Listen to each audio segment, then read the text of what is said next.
My name is Caroline Gohn. I'm one of the co-founders and the CEO of Levo League, which seeks to elevate women in their professional paths. And I'm here with none other than Warren Buffett, live from Omaha, Nebraska.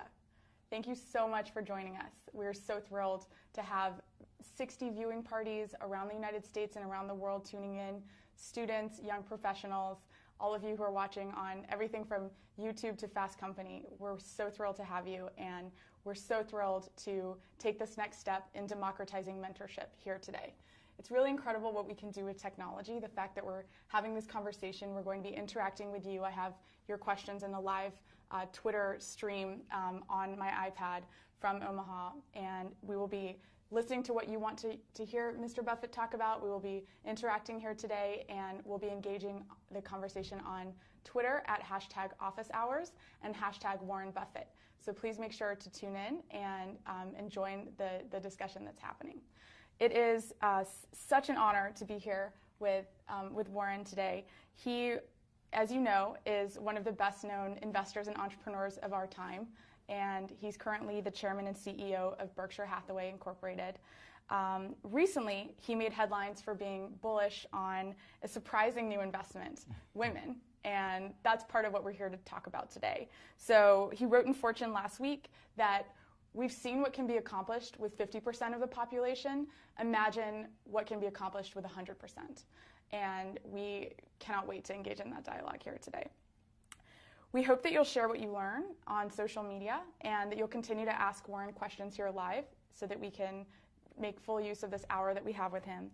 And let's get started. Let's do it. Without further ado, let's get started. So Warren, it's been a very big week for you. Yeah, we've been pretty busy, yeah. So you've joined Twitter, you just finished your shareholders meeting, and you recently joined Levo League. I finally came out of my shell.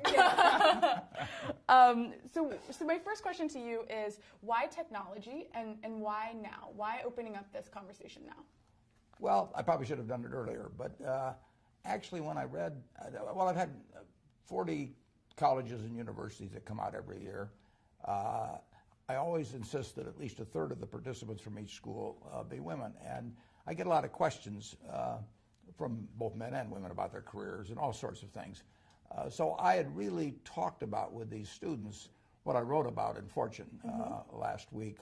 But I read The Galleys of Lean In by Sheryl Sandberg. And I just wrote down a few ideas that I had. I sent it to her. I thought it might work as a forward for that. It was things I'd been saying over the years. It didn't work as a forward there, but I decided that it really was time to speak out on this. So I sent it into Fortune, and they ran it. And then the social network type stuff, which I'm back in the 19th century normally, but it was a means of getting it more broadly distributed, and it seems to work very well. Absolutely, and we're thrilled that you're on Twitter and joining Levo. So yeah, the 20th century isn't so bad. Maybe I'll get to the 21st one of these days. I mean, before we get into these questions, you've really experienced over the course of your lifetime such a transition from, women having one specific role in society and even technology having one specific role in society to where we are today. Do you want to just paint a picture, give a little bit of color to what the world was like when you were growing up and what it's like today and some of the things that you've seen change? Yeah, it's really true, Caroline. I was born in 1930. I had an older sister, Doris, a few years older, a younger sister, Bertie, a couple years younger. And they're absolutely as smart as I am, probably a little smarter, and much more personable. they got along better in the world and all of that. Our parents, loved us all equally. They never told my sisters, you can't do this or you can't do that, verbally. But every message they got from society, from their teachers in every way, was that their job was to marry well, and if they insisted on working, that they could be a secretary or a nurse or a teacher. And essentially they were telling me, again silently in many ways, that the sky was the limit. So we would go to school and we'd get similar grades. They would be very popular. I mean, they had everything going for them, except for the fact that they were women. Right. And here in 1776, we said, these truths are self-evident, that all men are created equal. Well, they must have had their fingers crossed because, you know, the Constitution came out. It was drafted 11 years later, and it used a whole bunch of male pronouns in Article 2 describing the presidency. And we went for decade after decade after decade not using women. And imagine if we'd said that all the males under 5'10" could only work in 3 occupations. It would be crazy, wouldn't it? Right. But it's just as nutty, in my view, to say half the population because of their female. I mean, the talent is there, but society just said, you know, if you want to be a teacher, fine. If you want to be a nurse, fine. If you want to be a secretary, fine, but forget everything else. Mm-hmm. So I have seen that change in my lifetime, although change was slow. I mean, we had the 19th Amendment passed in 1920, and as I point out in my article, the next 33 appointments to the Supreme Court were men, and the odds of that being by chance were 8 billion to 1. I mean, now part of that was just inertia. Part of it was that attitudes dropped slowly, but part of it was that men liked it the way it was. But it has changed a lot for the better. There's still important ways to go. But my business class at Columbia in 1951 had 1 woman in it, you know, and I mean, it was a joke. That's changing. But I also said I've seen this with males too, but I've seen very, very bright women. I used the example of Katharine Graham, who was outstanding. While she was CEO of the Washington Post, the stock went up 40 for 1. She won a Pulitzer Prize. But she'd been told by her mother, she'd been told by her husband, she'd been told by lots of people that women weren't as good as men in business. It was nonsense. And I kept telling her, you know, quit looking at that funhouse mirror. You know, here's a real mirror. You're something. And as smart as she was, as high grade as she was, you know, as famous as she became, right to her dying day, you know, she had that little voice inside her that kept repeating what her mother told her a long time ago. So everybody should get a chance to live up to their potential. And women should not hold themselves back, and nobody should hold them back. And that's my message. I love that. And it's so interesting because we recently had an office hours with Sheryl Sandberg, as you know. And one of the things that she talked about was this little voice that you're referring to. Yeah. And the fact that, for whatever reason, women in particular grow up with this voice, and you can call it guilt, you can call it self-doubt, you can call it whatever you want, but it exists and it doesn't really go away. But I think having these conversations about the fact that it is a distortion of reality, it is part of what contributes to the funhouse mirror, that can at least help us understand that it's societally created and that it's something that we don't have to just accept. Yeah, everybody, I mean, the potential of humans is we haven't come close to scratching it even, you know, and look what's happened since 1776, most of the time using half our talent. I mean, just imagine what's going to happen when we, you know, go full blast with 100%. And you know, it's incumbent on everybody to try and help people, particularly if you're in a boss's type position, to help the people achieve their potential. And women have every bit the potential men do. Can you talk a little bit more about what, so your call to action is extremely powerful, especially given your role as a male leader. Can you talk a little bit more about how 2 types of men can really engage in supporting women in this transition? The first type of male is the leader, right? The CEO of a company, the entrepreneur, the person making hiring decisions, the person making board decisions, and the person making any sort of personnel related decision. And the second group I'd be really interested in hearing your thoughts on. You know, the second group consists of male peers, right? So the people who are rising in the cohort alongside their fellow women. Yeah. Can you talk a little bit about what your recommendations would be to those different types of men and how they can really take your essay and as a call to action? Yeah. Well, for the leader, you have to, you know, you have to take away the funhouse mirror, and you have to realize that talent is scarce, and you better take it wherever you can get it. Right. You know, it'd be silly.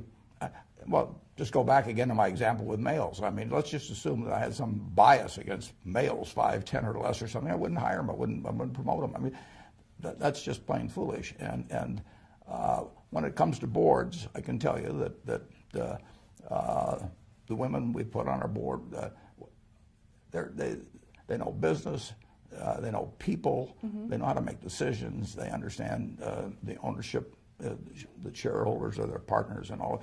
We've got all the qualities we want. And I would say there was not a lot of malicious intent in overlooking it. It just became very natural. I mean, it just wasn't in the consciousness of a lot of leaders. I think it's coming along well on that. When you get to peers, you always have to wonder whether in a competitive situation you'd wish you only had to compete with half the people instead of 100% of the people. I mean, it would. If I'm not sure how I would do if I was a male and I had two people to compete with. I could get rid of one of them because she was a woman, or one of the guys because he was a redhead, or some crazy reason like that. But it is fun. It's enormous fun for me when I find somebody that starts and really doesn't realize how good they can be. Kay was that way. Kay Graham, she really didn't. She kept telling herself that she put limitations on herself. She was a superstar. I mean, when she wrote her autobiography, I mean, it was going to win a Pulitzer Prize, and she wrote it. And incidentally, the person that helped her was a woman. And it is a marvelous book, but all the time fighting that self-doubt. So I think you should encourage anybody, male or female, to reach their potential. I mean, I wouldn't just limit it to females. I mean, anybody you can help reach their potential, you've given a gift that's very, very important. That's great. And one point I'd love to touch on before we move on with these questions that are filling my screen right now is, can you give our viewers a sense of what the technology landscape looked like when you were growing up? Like, what did a day in the life of Warren Buffett look like in the first 10 years of your career? And then what does it look like today? Well, I got very interested. I was lucky. I found out what I liked doing when I was very young. So I got interested in investments. But the way I learned about investments then was to go to the Alma Public Library. I read every book on investments by the time I was 11. But when I wanted to learn more about specific companies as I became a professional, and after I got out of school, I would mail away for reports, and they would take a week to come, or I'd mail to the SEC, and they'd send me these little microfiche type copies. Today, or if I write my annual report now, and I want to look up and find out how many justices were appointed to the Supreme Court after the 19th Amendment, before Sandra Day O'Connor, I would have had to go to the library and dig around everything. I can find it out in about 2 minutes now. So having all this information, is just plain wonderful. I'm not very good at tech yet, though, so don't give me any quiz about it. I will not. We're getting there. One thing that our users are really curious about is your working style. So we know anecdotally from some of the people who work with you, you take a lot of care in cultivating your personal relationships. You've had long-standing partnerships. You've really invested in the city that you live in your home. And tell us a little bit about how your philosophy towards people has developed, and how you think about partnerships and relationships. Yeah, well, Caroline, I run a company that has 24 people in the home office here in Omaha, and we have 285,000 people working for us. We probably have 50 CEOs that report to me. Well, obviously, we can't run anything from headquarters, and I don't want to run anything. I do not want to have hundreds of people here and have to think about everything that goes with it.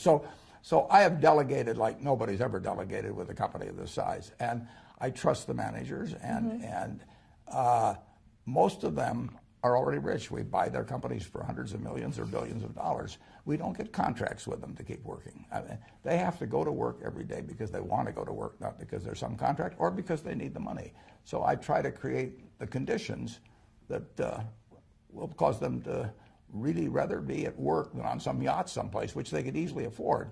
And I say to myself, how do you get people that don't need to work? Well, you give them something that they love to work on. Right. And, I don't need to work, but I jump out of bed every morning. I'm excited. I come to the office because I think I'm painting this painting, which is Berkshire Hathaway, and the canvas is of unlimited size, and I get to paint, and I get to paint the way I want to paint. And I feel the same thing works for our managers. And, every now and then you have a disappointment, but overwhelmingly, if you put trust in the equation with people that have already shown they have a lot of ability running their business, and it's real trust, and they don't report to committees at headquarters or do anything like that. We've never had a committee meeting. We don't have any committees. So how could we have one? And overwhelmingly, those people do a good job, and then they deserve appreciation when they do it. I like applause, and if I like applause, I'm sure they like applause. And what they really like is intelligent applause from a real critic, and they get that one. They get that from me. And in terms of people working with, my partner is a fellow named Charlie Munger in Los Angeles. We started working together 54 years ago. Wow. We are very strong-minded. We often disagree. We have never in our lives had an argument with each other, and we never will. It just doesn't happen. I mean, he's a wonderful partner. He always gives me credit for more than I'm doing. And and if he has an idea and it's a good one, he says it's my idea, and if it's a bad one, he says it was his idea. He's just a perfect partner, and totally.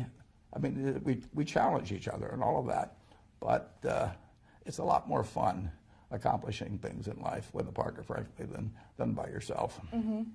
And that gets to the whole context of community building. And one of the big messages that we really advocate for at Levo is the importance of creating a community around you of mentors and of peers who help you succeed, help you along that path. Mm-hmm. Can you tell us a little bit about, and you started to discuss this obviously in the context of your mentorship relationship with Kay in your essay, but can you talk to us a little bit about maybe some of the unsung heroes in your life, maybe some of the people who've influenced you or supported you, but who haven't been as visible as others that we may have already talked about? Well, Caroline, I mean, if you tell me who your heroes are, I'll tell you how you're going to turn out. I mean, it's really important in life to have the right heroes, and I've been very lucky in that. I've probably had a dozen or so major heroes, and none of them has ever let me down. I mean, and you really you want to hang around with people that are better than you are. Absolutely. You will move in the direction of the crowd, that you associate with. So fortunately I've had these heroes, starting with my dad, but my wife, my first wife, I was a mess when I met her, but she did all kinds of things for me. I mean, I'm not kidding. I mean, I would be an entirely different person if I hadn't married her. It's very important to marry well. I had this wonderful teacher, Ben Graham. I've had other teachers like my friend Tom Murphy, that's on the board of Berkshire. A fellow named Joe Rosenfield in Des Moines. But you mentioned me being a mentor to Kay. Kay was a mentor to me too. I mean, she taught me a lot. So if you get to associate with people that are really first-class people, that's the real benefit, and you should aspire to do that. You want to have the right heroes. Absolutely. We started to talk a little bit about lifestyle, in the sense that you talk a lot about the fact that some of the CEOs that you manage, they could be sitting on a yacht somewhere, they can do anything they want. But instead they're dedicating themselves to growing their canvas, to painting their canvas. What to you really? What is important to you from a work and life integration perspective? Yeah. This is a big question. Yeah. Right now. Well, I love painting on my canvas. I'll always love it. I always have loved it. I mean, right. And you're lucky in life if you can find your passion. I tell those students, you may have to take a job or two. You got to eat, but never give up searching for the job that's your passion. Try to find the job that you would have if you were independently rich. That's the job I have. And when you find that job, the job that causes you to be excited every day and forget about the pay, and where you associate with people you love, doing what you love, it doesn't get any better than that. My partner Charlie is 89, and we were talking about that this weekend. I'm 82, he's 89. We do what we love every day with people we love, and they seem to like us okay. So, how can it be any better? And just cost of living does not equate to standard of living. And the standard of living is, achieving what you want to achieve, working with people that you love, and you don't need that much money. Aside, right. I love to ride around in a private plane. I will totally acknowledge that. Leaving that out, I basically, leaving out taxes and charity and things like that, I can easily live on $100,000 a year, and I wouldn't live better if I had 8 houses, if I had a 400-foot yacht or anything of the sort. I've been on 400-foot yachts, and I've been in a lot of fancy houses, but I'm in a house that I bought 55 years ago. It's warm in the winter, it's cool in the summer, it has everything I wanted, plus it has all kinds of good memories. You know, right. my kids have good thoughts about it. I can't imagine living any better. I paid $31,500 for it. I could pay $31 million for a house, and it wouldn't do for me what this present house does. We have a question from Carlton in Philadelphia, and she asks, at what moment did you know that you were on the right track? So when did you identify that you had found that passion, that you were painting the canvas that you wanted to continue painting? Well, that's where I was lucky, because I did stumble into the fact, my dad had a small brokerage firm, and I would go down on Saturday morning and to go to lunch with him, and it was a big deal. But in the morning when he worked, I would read the books there, and so I found it very early. And not everybody does that. That's just plain luck when that happens. So I always knew the path I wanted to follow, and I was intellectually okay with it from the start, but I got messed up to some extent when we moved from Omaha to Washington. I didn't adjust very well, and my grades were terrible, all kinds of things. So I got very off the track, and it took my wife, basically said she just had to have this little watering can that she sprinkled on me, and finally the flowers bloomed. But it took a while, and I was very fortunate. One of our members is actually asking as a follow-up question.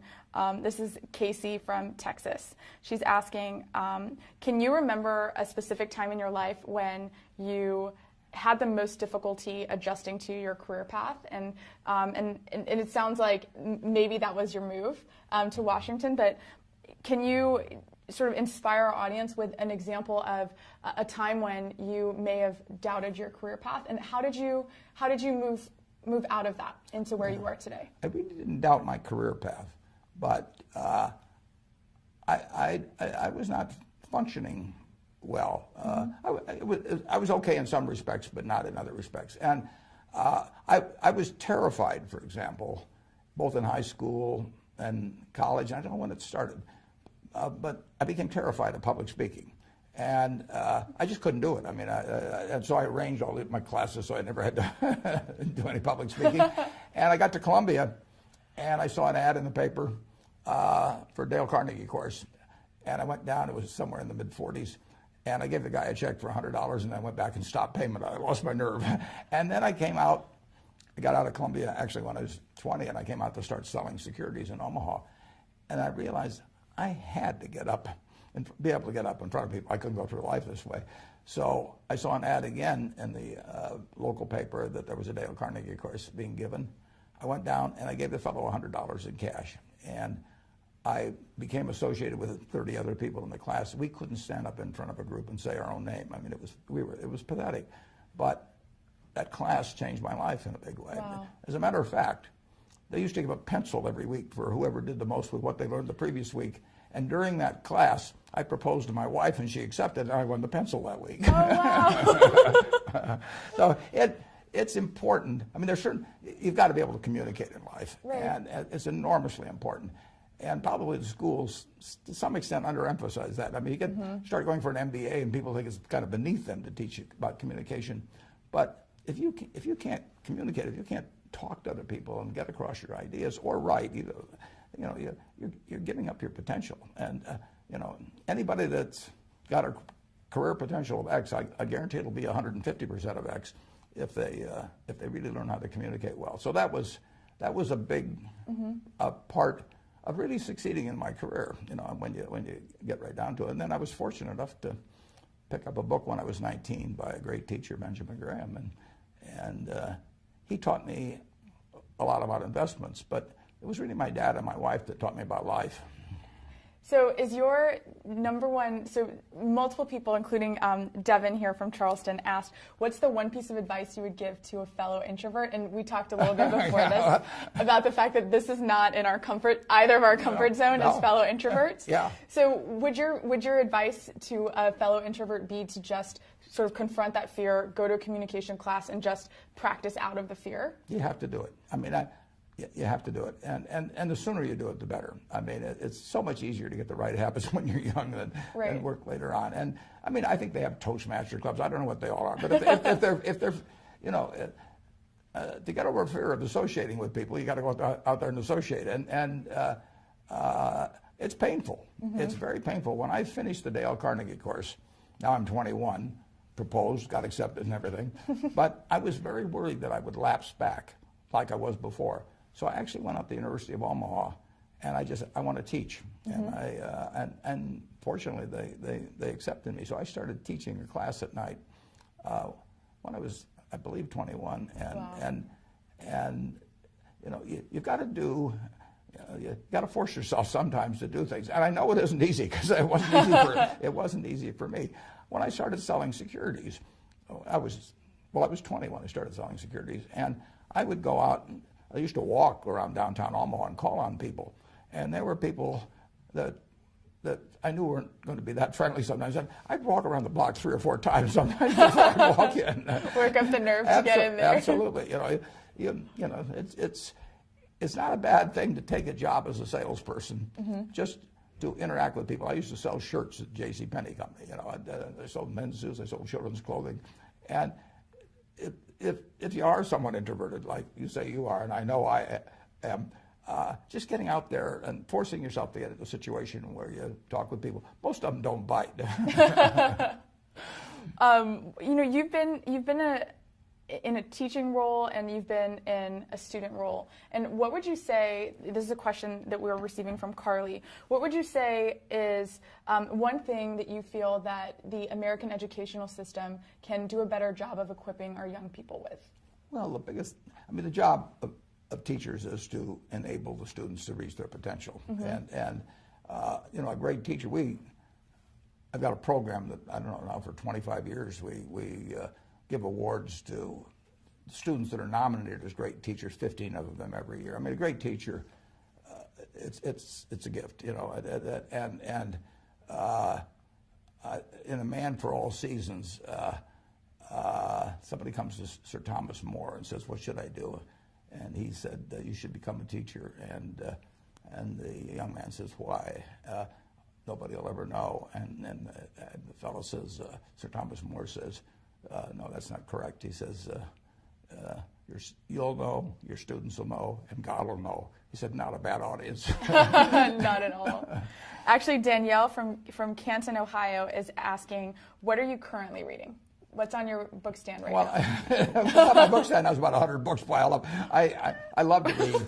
I don't read as fast as I used to, but I've always loved to read. And I like to read biographies. I just read the book, The Patriarch, about Joe Kennedy, for example. Mm-hmm. I love reading biographies. If you get one message from our talk today, read Katharine Graham's personal history. It's a remarkable story. It's about a woman who lived an incredibly interesting life in all these positions. I mean, she was seeing the world, a very interesting world from the most interesting perch. And the amazing thing about it, it's totally honest. It's a totally honest book. When I read the galleys of that book, I called her after I read it, and I said, "I've got just 2 things to say to you, Kay." I said, "You wrote the book. I hoped you'd write." And then I said, "I'm never going to try and write a book because yours is too honest." I said, "In my book, I want to look like Arnold Schwarzenegger. And, you know, I am not capable of writing an honest book. So you set a standard I can't meet." That's great. So Katie Larkin Wong from San Francisco, she's actually leading a viewing party at Latham Watkins right now. Hi, Katie. How are you? Hi. She asked, you've really become a proponent of female to male and male to female mentorship, and you shared the story about Kay that you wrote about so eloquently and so compassionately. And what advice would you give to young women who are seeking male mentors?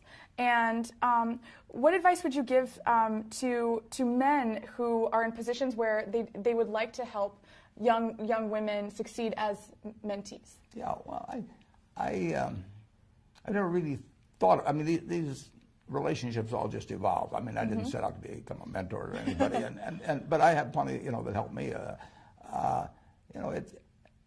It's amazing.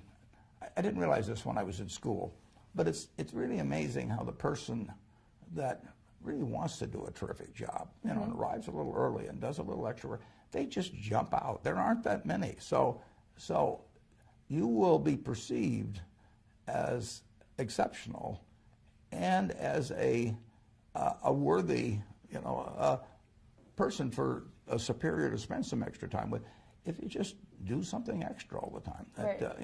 And don't be 5 minutes late, be 5 minutes early. All of this Ben Franklin stuff, it seems very elementary. Right. But it's true. It's true. I mean, I noticed, I hired a young woman 3 years ago. We have practically no hire. We don't hire at Berkshire. I mean, it's very rare.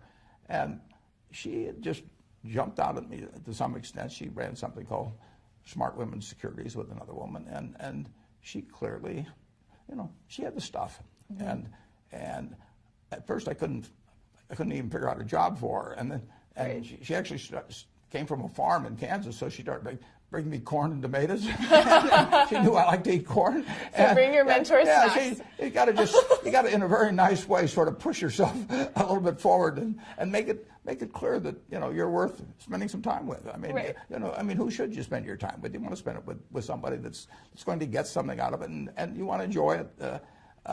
So there are ways to get your hand up, and I think actually Cheryl writes the book. I mean, and actually Tracy told me that she went to Harvard Business School, and the women just didn't raise their hand as often as the men. I raised my hand all the time, right. when I didn't even deserve to.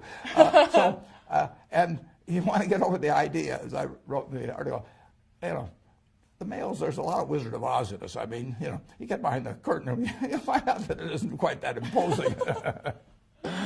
Wow. What other, so Ari from Atlanta is asking, what other habits did you cultivate? So you're talking a little bit about this woman that you hired that really stood out to you and impressed you in her 20s, in her 30s. What other habits did you cultivate in your 20s and your 30s that you now see as being foundational to your success as a business person?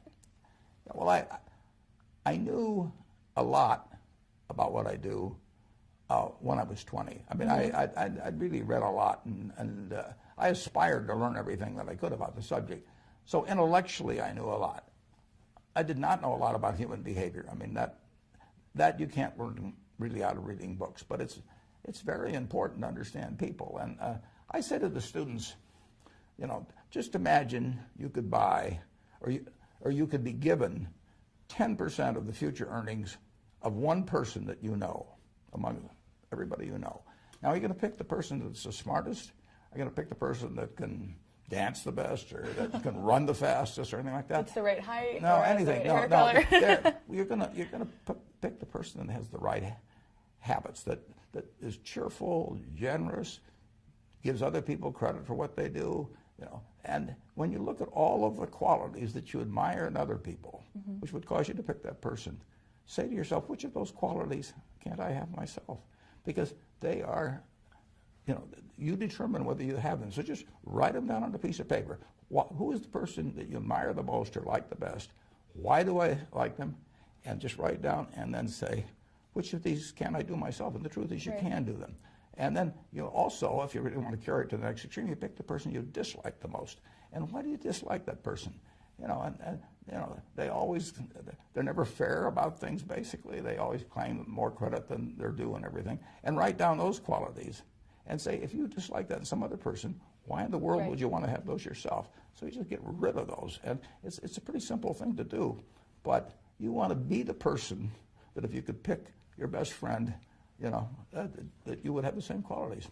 Wow. That's really... Mm-hmm.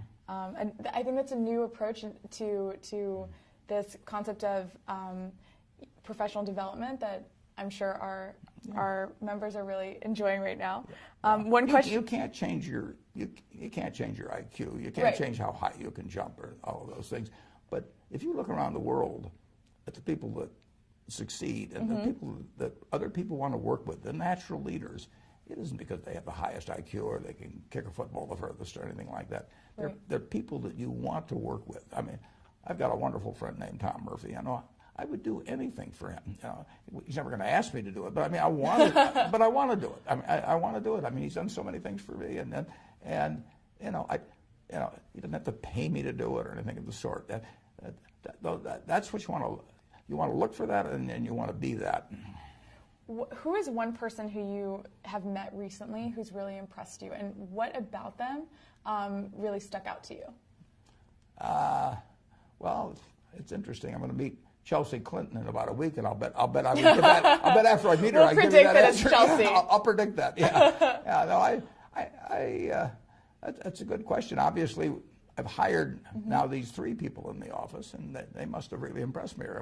Because we don't hire very many people. No, right. No. And one fun question that's come from Twitter is, if you could pick one person, living or not, to have dinner with, tomorrow, who would you choose and why? Well, it'd be my dad and my wife. Yeah. That's great. Alrighty, so we're going to move to a little more of a discussion around leadership, success, and entrepreneurship. So Aaron from Los Angeles is asking, what are you most concerned about and what are you most excited about for future generations of young people as they ascend into the professional world? Well, the future is terrific. I mean, I would love to be a child being born today, particularly in the United States.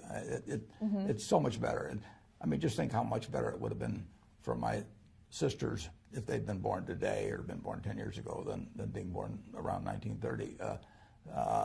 So, the potential is absolutely terrific. The thing we have to worry about the only thing really to worry about, you have to worry about economic things in this country. I mean, this country is going to move forward just like it has. In my lifetime, the real GDP per capita has gone up 6 for 1. Wow. There's nothing like that in the history of the world. We have to worry, and really, it has to be done through our leaders, but about nuclear, chemical, and biological, the spread of the knowledge of that into the hands of people that wish evil on their neighbor one way or another, because the ability to inflict harm on others has increased exponentially ever since the atom bomb in 1945. And there are a lot of psychotics and sociopaths and people out there. And if you go back a few thousand years, all you could do is throw a stone at the guy in the next cave. But now you can do a lot of damage. Right. And that's the cloud always on the horizon. But other than in the economic sphere, in medicine, education, all kinds of things, the potential is, we just started. Right, absolutely. We talk a lot about the fact that we are very fortunate to have been alive during this period of complete information transformation and technological transformation. And it's unbelievable. Right. I mean, in the last 15 or 20 years, I mean, the things I can do now that I couldn't do 15 or 20 years ago, it's incredible. Just in gathering information, but also I play bridge on the computer, a dozen hours a week, and I have so much fun doing that. And I can arrange a game in 30 seconds. And it used to be I had to call people and they'd get them together. Right. It's a wonderful world. Who is your favorite bridge partner? Well, my favorite bridge partner is Sharon Osberg, who lives in San Francisco. She's a 2 times world champ, and I'm 2 times world chump. But we have a lot of fun together playing, and she's been great. I mean, we started playing together 20 years ago, and it's because of the computer. I can play with her, obviously, if she's in San Francisco. Right. And bridge is a partnership game. I mean, it's almost like dancing, intellectually, because you really have to be in tune with the person you're playing with, and you have to bring out the best in them, and they have to bring out the best in you. And not all couples achieve that. Right. Sharon and I like to play against married couples sometimes. When they get mad at each other, they stay mad, and they do foolish things. So my parents have been trying to convince me to learn bridge for about 25 years. So I am now officially converted. If Warren Buffett thinks that bridge is a valuable intellectual exercise and partnership exercise, done. I will now commit to playing bridge. You'll be good too. Thank you. And I will return to Omaha and challenge you. Good. Good. I'm not going to play you for money. You look tough. So what do you? So people are reacting so quickly. So Shocker from New York just asked, speaking of habits and speaking of games like bridge, what other daily habits do you have, and which ones do you find to be the most rewarding? Well, I am really a creature of habit, but I read at least 5 hours, probably 6 hours a day, and wow. I just like to read. Now, a lot of it ties in with the business I do, but I enjoy it. I wouldn't be doing it otherwise. I mean, if I'd rather be out on a yacht or out playing golf all the time, I'd do that. But I just love getting more information, and I like building Berkshire. It is my canvas. So I spend a lot of time doing that. I play some bridge. I talk to my friends, and I pretty much don't do anything I don't like to do. I'm very fortunate in that. I mean, I really don't have to do almost anything. I mean, right. I don't. I would not like to be president of certain organizations because there's so many obligatory duties, lots of speeches or something of that sort. And I am pretty much in command of my own time. And you can say, well, it's kind of a crazy way to spend it, but I have a lot of fun doing it. One question that we've received from Twitter is around the cultivation of time. Learning how to say no is equally important to learning how to say yes when managing your own time in your life. Absolutely. Can you help us understand how to cultivate that mindset of being comfortable saying no, being comfortable delegating? This is something that we found with our members is especially difficult for young women. It's tough. And we'd love to just hear your take on that, and maybe any advice you have to share about that. I met Bill Gates in 1991, and when I did it, we had a great time talking. He thought he was going to hate it, and I wasn't too keen on it either.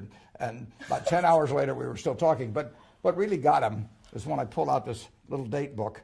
I'm probably the only guy in the United States with one of these still. Oh, no, I have one over there. And I just flipped through it, and, there's practically nothing in it. And Bill was really impressed by that. And you've got to keep control of your time. And you won't keep control of your time unless you can say no. Mm-hmm. You can't let other people set your agenda in life. And, of course, I know I'm in a very fortunate position on that because and in another way, I'm not so fortunate because more people ask me for things. and they're usually friends, and they say, well, can't you just make this one talk or right. attend this one graduation or whatever it may be? You just have to develop the ability to say no and do it a few times. If a woman can't say no, she's in trouble, right? Right.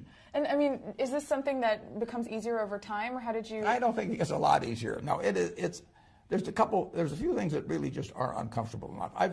The thing I dislike the most, the only thing I really dislike in connection with my job is if I have to fire somebody. I mean, that does not get easier for me as life has gone along. And saying no is not like firing people, but it's got a little bit of the same aspect to it. Right. It's not easy to say no, particularly to a friend. But I will have every day 3 or 4 or 5 requests to do something, and I can't do them all. But I'm not promising it gets easier. but just keep doing it. Right. Otherwise, other people will be running your life. I think so you referred to hiring and firing, and just kind of going back to some of the more important discussions that have to happen in the context of an effective business.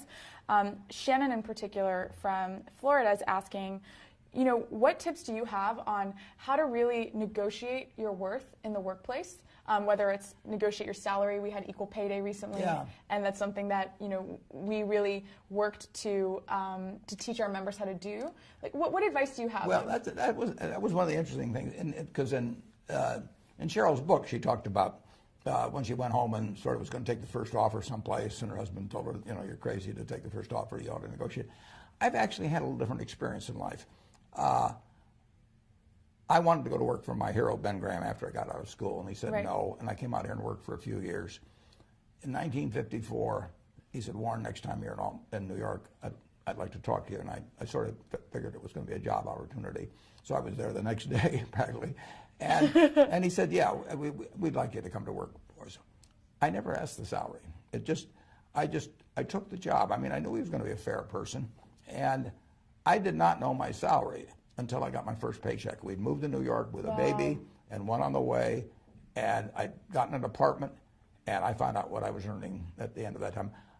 I do very little negotiating with people, and they do little with me in terms of it. And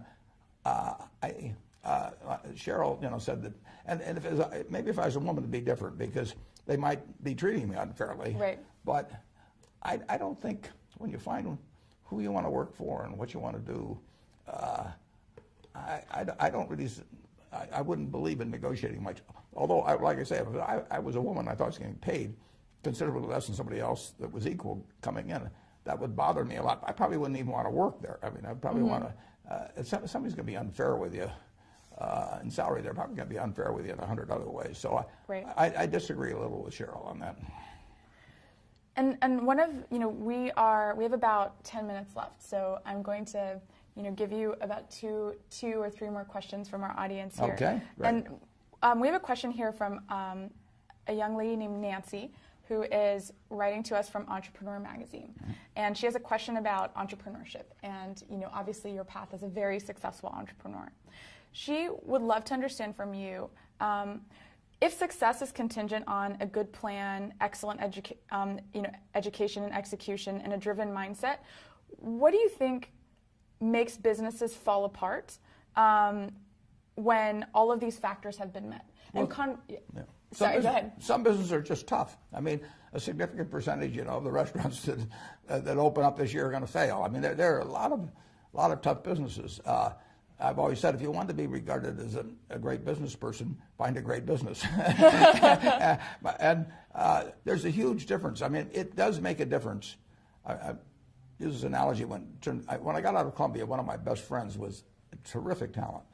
And he went to work in the steel business, and he did okay, but it was the wrong business to be in. It's very important to get on the right train. Mm-hmm. I mean, you want to get on a train that's going to go 90 miles an hour, and not one that's going to go 30 miles an hour, and you're going to try to figure out how to push it along a little faster. Right. So it really does make a huge difference.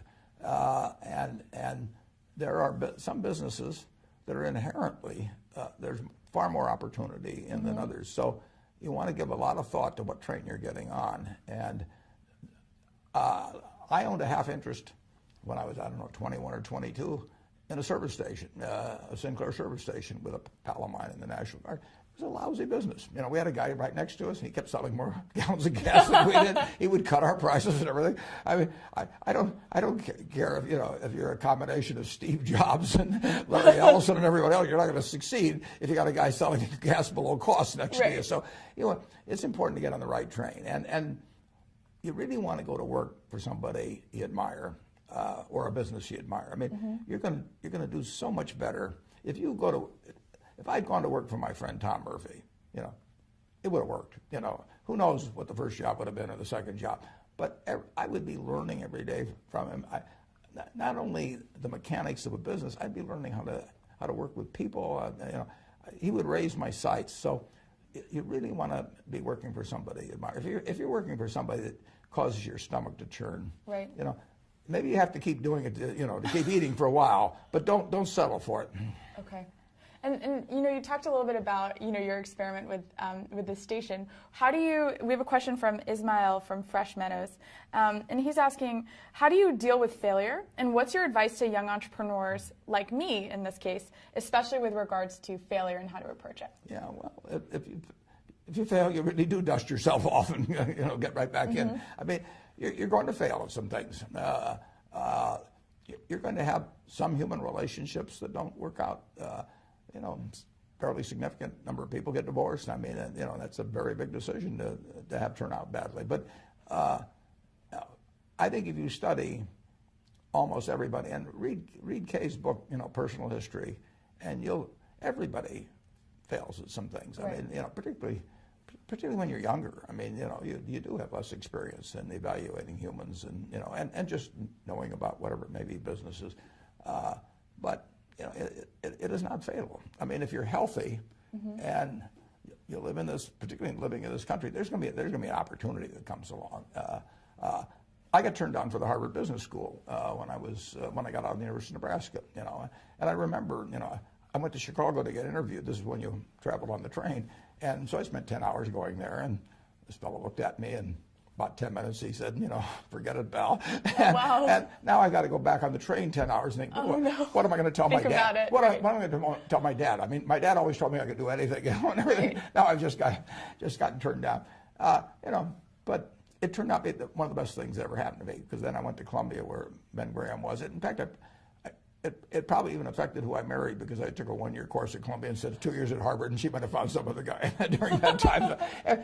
Almost everything in my life that looked like a failure has either usually it's turned into a success. I mean, the world isn't over. If you have bad luck in health, that's tough. I mean, right. there's just no getting away. I've been lucky on that. But the other kind of things, if you're healthy and you're bright and you've got decades ahead of you, if something goes wrong, if you find yourself working for the wrong employer and they're doing things you don't approve of, or they're not treating you fairly, the world isn't over yet. Right. You just go out and find somebody else. Well, thank you so much. On that inspirational note, what's the one piece of parting advice that you'd like to share with our members who are in the first 10 years of their careers? Just find your passion, and remember, those males around you, a lot of them have got a lot of the Wizard of Oz in them. Well, thank you so much for spending the time to sit with me and really answer questions from the community. And as you can see, that these questions keep coming in. We're not going to be able to get to all of them. But for those of you who are watching, Mr. Buffett is kind enough to continue answering questions on his Levo profile in the future. So if you didn't get your question answered today, fear not. There's still an opportunity, and we hope that you really benefited from this conversation, that you learned a lot. I certainly have, sitting here. And tune in to this short video to understand how you can ask mentors questions. Thank you so much. And thank you, Caroline. Thank you.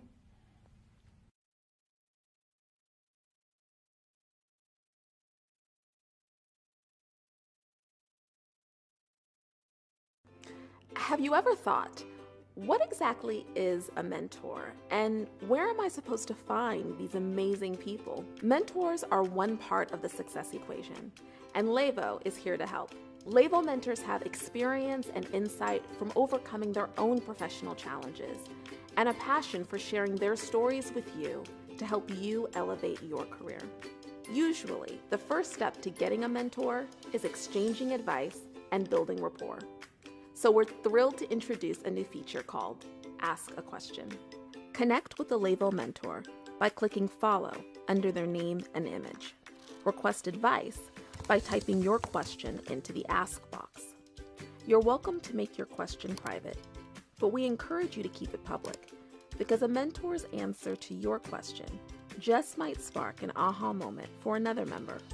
Not ready to ask your own question? Just follow others, and you'll still get great advice.